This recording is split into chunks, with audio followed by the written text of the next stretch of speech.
नमस्कार। आप आ गए हैं मेरे कंप्यूटर की स्क्रीन पर और इस वीडियो में हम अध्ययन करने वाले हैं व्यंग्य, जिसे अंग्रेजी में सरकाज़म कहते हैं।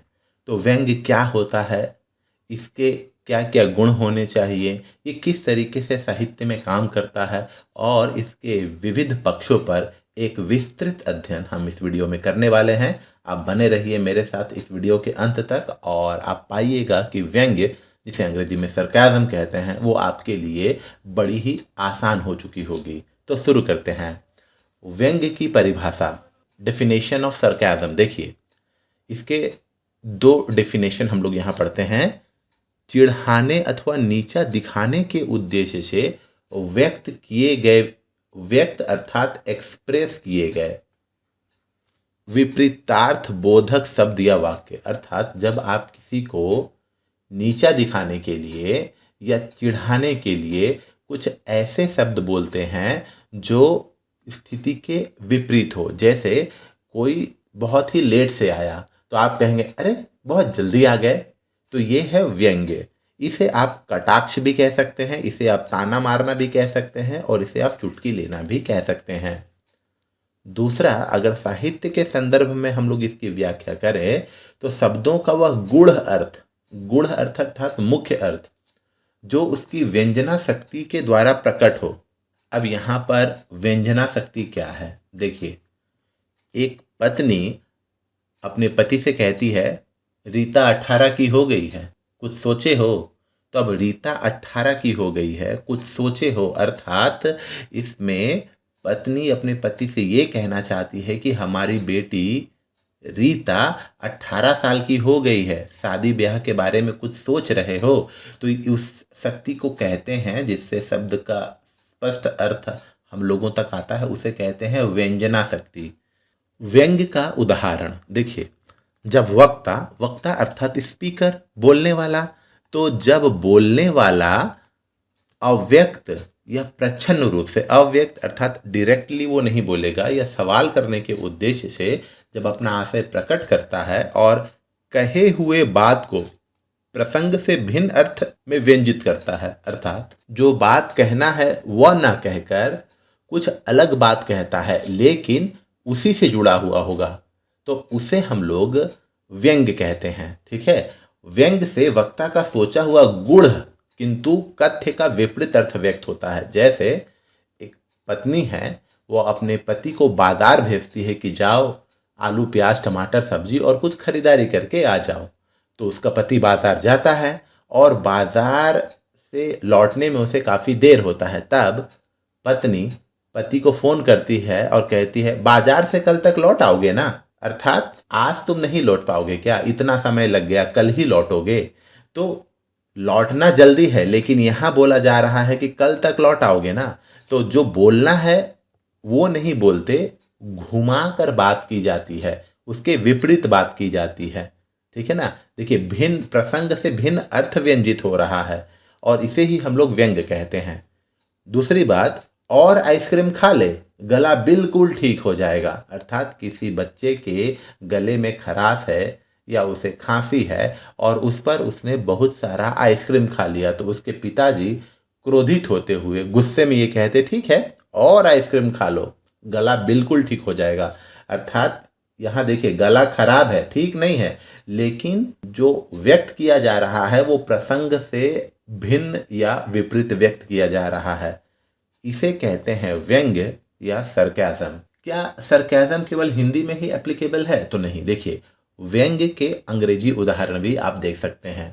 When someone says something that is very obvious, जब कोई व्यक्ति कुछ ऐसी बात कहता है जो बहुत ही सामान्य है, कॉमन है, उस पर लोग ये प्रतिक्रिया करते हैं really Sherlock, no you are clever. Sherlock जो है वो ब्रिटेन का एक बहुत ही फेमस डिटेक्टिव, बहुत ही टैलेंटेड डिटेक्टिव या जासूस हुआ करता था। तो जब कोई व्यक्ति ऐसी ही बात करता है जिससे सभी लोग परिचित हैं, तो प्रतिक्रिया स्वरूप कहते हैं रियली सरलॉक, अरे यार तुम तो बहुत ही टैलेंटेड हो। दूसरा एग्जाम्पल देखिए, when someone puts on too much perfume, जब कोई व्यक्ति बहुत ही ज़्यादा परफ्यूम लगा लेता है तो इस पर लोगों की क्या प्रतिक्रिया होती है, ये व्यंग्यात्मक प्रतिक्रिया है। नाइस परफ्यूम, बहुत ही अच्छा परफ्यूम लगाया है तुमने। How do long marinate in it, तुम कितने देर तक इस परफ्यूम में डूबे रहे। तो ये भी एक तरीके का व्यंग्य है, ताना कसना है।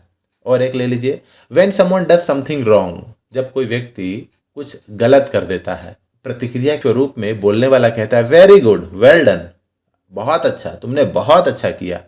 ये पता है कि उसने अच्छा नहीं किया, लेकिन फिर भी हम लोग बोलते हैं अच्छा किया। क्यों? क्योंकि व्यंग्य में जो घटना घट चुकी है उससे ठीक विपरीत बात कही जाती है। अब हम लोग आते हैं व्यंग्य का प्रारूप, फॉर्मेट क्या होता है। देखिए, व्यंग्य के लिए ना चीज़ों को अनुपात से, अर्थात जितना अनुमानित है उससे ज़्यादा फैलाकर और फुलाकर दिखाया जाता है। इसलिए यह घटनाएं अतिशयोक्तिपूर्ण और अविश्वसनीय जान पड़े तो कोई हैरत नहीं। अर्थात व्यंग्य में क्या होगा कि किसी भी चीज को अत्यधिक फैलाकर फुलाकर अतिरंजित करके दिखाया जाता है, तो वहाँ जो घटनाएं होंगी वो अतिशयोक्ति, एग्जेजरेशन हो जाएगा उसका, या अनबिलीवेबल टाइप का हो जाएगा। तो इसमें कोई हैरानी वाली बात नहीं है। और हाँ, इन सब घटनाओं पर पूर्ण विश्वास कर लेना व्यंग्य के मूल्यांकन की कसौटी नहीं होती। व्यंग्य के लाभ देखिए, व्यंग्य को बुद्धि का एक उच्च रूप माना जाता है। जब आप हाई लेवल का सरकाज़म करते हैं या व्यंग्य करते हैं तो उसे बुद्धि का एक उच्च रूप माना जाता है। हम लोग आजकल देखते हैं टीवी शोज़ में, रियलिटी शोज़ में जो एंकर होते हैं वो तरह तरह के व्यंग्य करते हैं और वो लोगों को हंसाते हैं। इससे ये पता चलता है कि उनकी बुद्धि बड़ी तीव्र है और वो चीज़ों को किस लेवल तक ले जाते हैं। यह समान विचारधारा वाले लोगों को खोजने में मदद करता है। अर्थात ऐसा माना जाता है कि आप जिस विचारधारा से गतिमान होते हैं उसी विचारधारा के लोगों को आप ढूंढ पाएंगे अपने सरकाज़म के माध्यम से।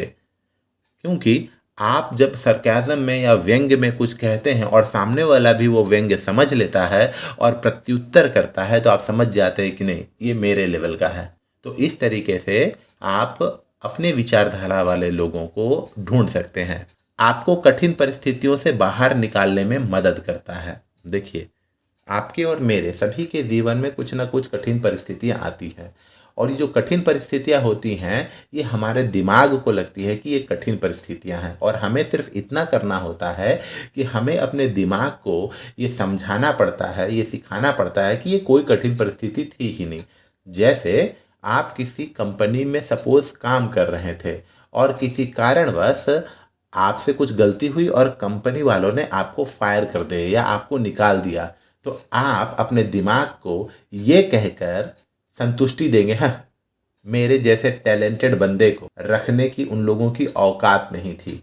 और इस तरीके से आप अपने आप को डिफेंड करते हैं या आप अपने आप को श्रेष्ठ साबित करते हैं और कठिन परिस्थिति से आप निकल जाते हैं। व्यंग्य रचनात्मकता से संबंधित है। जी, आप में कितनी क्रिएटिविटी है, आप में कितनी रचनात्मकता है, सृजनात्मकता है, इसका परिचायक भी व्यंग्य निर्माण से पता चल जाता है। व्यंग्य ज्ञान देने के संदर्भ में, जी हाँ, व्यंग्य जो है हम लोग बहुत सारे उद्देश्यों की पूर्ति के लिए हम लोग व्यंग्य का यूज़ करते हैं, और हम लोग सबसे पहले देखते हैं व्यंग्य ज्ञान देने के संदर्भ में। देखिए, ये जो दोहा है ना, ये दोहा बिहारी लाल ने लिखा था। राजस्थान का एक जगह है, आपने ज़रूर सुना होगा, आमेर। और एक समय आमेर के राजा हुआ करते थे राजा जय सिंह।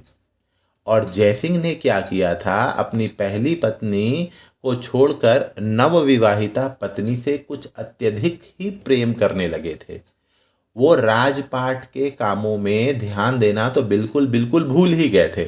बिहारी वहां पहुंचते हैं और उन्हें जब वस्तु स्थिति का बोध होता है तो उन्हें लगता है कि नहीं, राजा तो अपने कर्म से विमुख हो रहे हैं, ऐसे में तो राज्यपाट सब चौपट हो जाएगा।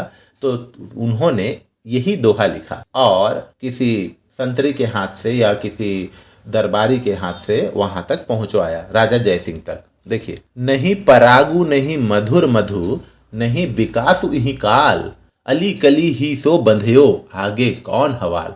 अर्थात एक कली है, एक बर्ड है, बर्ड, BUD, बर्ड। कली को हम लोग अंग्रेजी में बर्ड कहते हैं। तो यहाँ पर कवि बिहारी लाल कहते हैं कि इस कली में ना ही पराग है, नेक्टर, ना ही मधुर मधु है, ठीक है, और ना ही अभी खिला है, नहीं विकास उही काल। और अभी इसका विकास भी नहीं हुआ है, क्योंकि राजा जय सिंह ने अपनी उम्र से बहुत ही कम उम्र की कन्या से विवाह कर लिया था। अली कली ही सो बंध्यो, अली अर्थात भंवरा, कली अर्थात बर्ड। तो भंवरा अभी से ही कली के पीछे पागल हो गया है, उसके पीछे बंध गया है। बंध्यो, आगे कौन हवाल। और जब ये कली फूल बन जाएगी तो फिर आगे क्या होगा, क्या स्थिति होगी उस अली की, उस भौरे की। तो ये दोहा सुनते ही राजा जय सिंह की आंखें खुल गई। वो तुरंत अंतःपुर से या रनिवास से बाहर आए, बिहारी का स्वागत किया और पुनः अपने कार्यों में, राजपाट के कार्यों में शामिल हो गए, संलग्न हो गए। व्यंग्य प्रशंसा के संदर्भ में, देखिए तारीफ के संदर्भ में भी, ठीक है, आप व्यंग्य का इस्तेमाल कर सकते हैं। कविराज भूषण, आपने ये सुना ही होगा, कविराज भूषण छत्रपति शिवाजी पर इन्होंने बहुत सारी रचनाएं रची हैं, ठीक है। और वो छत्रपति शिवाजी की प्रशंसा में कहते हैं, ऊंचे घोर मंदिर के अंदर रहनवारी है, ऊंचे घोर मंदिर के अंदर रहाती हैं। एक समय ऐसा आ गया था कि छत्रपति शिवाजी का आधिपत्य भारत के बहुत ही अंचलों में, राज्यों में विस्तृत रूप से फैल गया था। और शिवाजी के जो शत्रु होते थे वो शिवाजी के डर के कारण जंगलों में पलायन कर जाते थे। और उस समय कोई राजा कितना समृद्ध है इस बात का पता उनकी रानियों के विलासिता से पता लगाया जाता था, कि उनकी रानियां कितनी विलासी हो गई हैं, कितना सुखमय जीवन बिता रही हैं। उस आधार पर उस राजा के शौर्य का, पराक्रम का और समृद्धि का पता लगाया जाता था। तो ऊंचे घोर मंदिर के अंदर रहनवारी है, ऊंचे घोर मंदिर के अंदर रहाती है। अर्थात एक समय ऐसा था कि शिवाजी के शत्रु की पत्नियां ऊंचे ऊंचे महलों में रहा करती थी, और आज शिवाजी के भय से, शिवाजी के डर से, शिवाजी के शत्रु की पत्नियां जंगलों में, घने घने, गहरे गहरे, काले काले, अंधेरे अंधेरे गुफाओं में रहने लगी हैं। कंदमूल भोग करे, कंदमूल भोग करे, तीन बैर खाती तेवे तीन बैर खाती हैं। पहले वो लोग तरह तरह के व्यंजन खाते थे, तरह तरह के डिशेस खाते थे, और आज शिवाजी के भय से, शिवाजी के शत्रु की पत्नियां कंदमूल अर्थात जंगल में जो भी फल फूल होते हैं वही खा रहे हैं, ठीक है। पहले वो 3 बार खाया करती थी और अब 3 बैर, मात्र 3 बैर खाकर ही, यहाँ बेर का कहने का मतलब है एक फल, और यहाँ बेर कहने का मतलब हो गया है 3 टाइम, ठीक है। तो पहले 3 बार वो खाया करती थी और आज केवल 3 बैर खाकर ही जीवन व्यतीत कर रही हैं। भूषण शिथिल अंग, भूषण शिथिल अंग, बीजन डुलाती तेवे बीजन डुलाती हैं। एक समय ऐसा था जब उन लोगों का शरीर आभूषणों की भार से, अलंकारों की भार से शिथिल पड़ जाता था, और आज भूख से उनके अंग शिथिल पड़ गए हैं। पहले उनकी सेवा में बीजन डुलाया जाता था, बीजन अर्थात पंखे, और आज वही रानियां बीजन डुलाती अर्थात बीजन अर्थात जंगल में घूम रही हैं। भूषण भनत शिवराज वीर तेरे त्रास, नगन जड़ाती तेवे नगन जड़ाती हैं। पहले वो लोग क्या करते थे, अपने समृद्धि का परिचय देने के लिए अपनी अंगूठियों में नगीने जड़वाती थी, जेम्स जड़वाती थी, लेकिन शिवराज अर्थात छत्रपति शिवाजी के भय से, डर से अब वे क्या करती हैं, जंगलों में कम कपड़े, उनके पास अब उतने अच्छे कपड़े भी नहीं हैं, फटे पुराने कपड़ों में ठंड झेल रही हैं, जड़ाती हैं अर्थात सर्दी से ठिठुरती हैं। तो इससे ये पता चलता है कि एक तरफ व्यंग्य किया गया है और दूसरे तरफ छत्रपति शिवाजी की प्रशंसा। देखिए व्यंग्य जो है वो दिल दुखाने और नीचा दिखाने के संदर्भ में भी किया जाता है, जिसका प्रयोग अगर कोई ना करे तो वो ज़्यादा सही है। जैसे अंधे का पुत्र अंधा, ये एक ऐसा कमेंट था जो द्रौपदी ने दुर्योधन को कहा था। द्रौपदी ने देखा कि दुर्योधन महल की शोभा और सुंदरता देखने के लिए आए हुए हैं, दुर्योधन किसी एक ऐसे स्थान को पार करने की कोशिश कर रहा था जहाँ पर पानी नहीं होने का बोध हो रहा था, लेकिन वहाँ पानी था। तो जैसे ही दुर्योधन उस जगह को पार कर रहे होते हैं, वो पानी में घुस जाते हैं, उनके कपड़े थोड़े गीले हो जाते हैं। तो इस पर हंसते हुए द्रौपदी ने दुर्योधन से कहा, अंधे का पुत्र अंधा। और ये बड़ा ही बेकार, बड़ा ही मतलब दिल दुखाने वाला कमेंट था, दिल दुखाने वाला सरकाज़म या व्यंग्य था। ठीक है, मान लीजिए कोई व्यक्ति है, वो बहुत ही कमज़ोर है और आप सरकाज़म या व्यंग्य करते हुए कहते हैं, आइए पहलवान जी, तो इसमें क्या होगा ना, उस व्यक्ति का दिल दुखेगा। ठीक है, इसी प्रकार ये हैं हमारे दानवीर कर्ण। ठीक है, आप किसी एक ऐसे व्यक्ति को दानवीर कर्ण की संज्ञा दे रहे हैं जो परम कंजूस है, कृपण है, माइजर है। ठीक है, ये है हमारे दानवीर कर्ण। कोई व्यक्ति बात बात पर झूठ कहता है, ठीक है, बात बात पर झूठ कहता है और आप उन्हें कह रहे हैं, आप बड़े ही हरिश्चंद्र हैं। राजा हरिश्चंद्र कभी झूठ नहीं बोला करते थे। ठीक है, और आप उस झूठे व्यक्ति को हरिश्चंद्र बोल रहे हैं। ठीक है, और एक बात लीजिए, मान लीजिए आपके घर में कोई कुछ सामान लेकर आया है और वो कह रहा है कि कहाँ रखूं, और आप जो है क्रोधित मुद्रा में हैं, मतलब आपको किसी वजह से क्रोध आया हुआ है, आप गुस्से में हैं, तो आपने कह दिया रख दे मेरे सिर पर। तो इस तरीके से जब आप व्यंग्य करते हैं तो लोगों का दिल दुखता है या आप लोगों को नीचा दिखाते हैं। तो इस तरीके के व्यंग्य को आप जरूर त्याग दें। आधुनिक साहित्य में व्यंग्य का उद्देश्य देखिए, हम लोगों ने तो अभी साहित्य में व्यंग्य का उद्देश्य पढ़ा, लेकिन आधुनिक साहित्य में भी व्यंग्य होता है। व्यंग्य से लोगों की आंखें खोलने का प्रयास किया जाता है, सत्ता को बदलने का प्रयास किया जाता है, लोगों के जीवन स्तर को सुधारने का प्रयास किया जाता है। जैसे अबला जीवन हाय तुम्हारी यही कहानी, आंचल में है दूध और आंखों में है पानी। यशोधरा, ये मैथिली शरण गुप्त ने, जो राष्ट्र कवि के नाम से अभिभूत हैं, मैथिली शरण गुप्त ने लिखा है। स्त्रियों की दुर्दशा देखकर स्त्रियों को केवल और केवल एक ऑब्जेक्ट, एक वस्तु के रूप में देखा जाता है, उन्हें बच्चे पैदा करने की मशीन समझ लिया जाता है, उनके अधिकारों का हर पल हनन होता है। और इस बात से दुखी होकर मैथिली शरण गुप्त लिखते हैं कि अबला जीवन हाय तुम्हारी यही कहानी, आंचल में है दूध और आंखों में है पानी। अर्थात तुम्हारी आंखों में पानी है, अर्थात तुम्हारे जीवन में दुख ही दुख है, और तुम्हारे आंचल में दूध है, अर्थात तुम्हें इस समाज का पोषण करना है, तुम्हें बच्चे जनने हैं, तुम्हें इस समाज को आगे बढ़ाना, इस सोसाइटी को आगे बढ़ाना है। लेकिन तुम इतना महत्वपूर्ण काम करती हो, लेकिन फिर भी तुम्हारी आंखों में पानी है, दुख है, कष्ट है, जीवन पीड़ामय है। दूसरा एक एग्जाम्पल लेते हैं। विद्युत की इस चकाचौंध में देख दीपक की लौ रोती है, अरे हृदय को थाम महल के लिए झोपड़ी बली होती है। कसमय देवाय एक रचना है रामधारी सिंह दिनकर की, और इसमें अति विलासिता में डूबे लोगों के वजह से गरीबों की जो दुर्दशा होती है उसके बारे में बताया गया है। अमीर लोगों के घरों में विद्युत अर्थात बिजली वाले बल्ब जलते हैं, बड़े बड़े बिजली वाले बल्ब जलते हैं, उसी समय गरीबों के घर में दीप, एक छोटा सा दिया भी नहीं जल रहा होता है। तो कहते हैं विद्युत की इस चकाचौंध में देख दीप की लौ रोती है। दीप अर्थात छोटा सा जो दिया लगाया है उसकी लौ रो रही है कि अरे यार मैं तो किसी से कंपटीशन ही नहीं कर पा रही हूँ। अरे हृदय को थाम महल के लिए झोपड़ी बली होती है।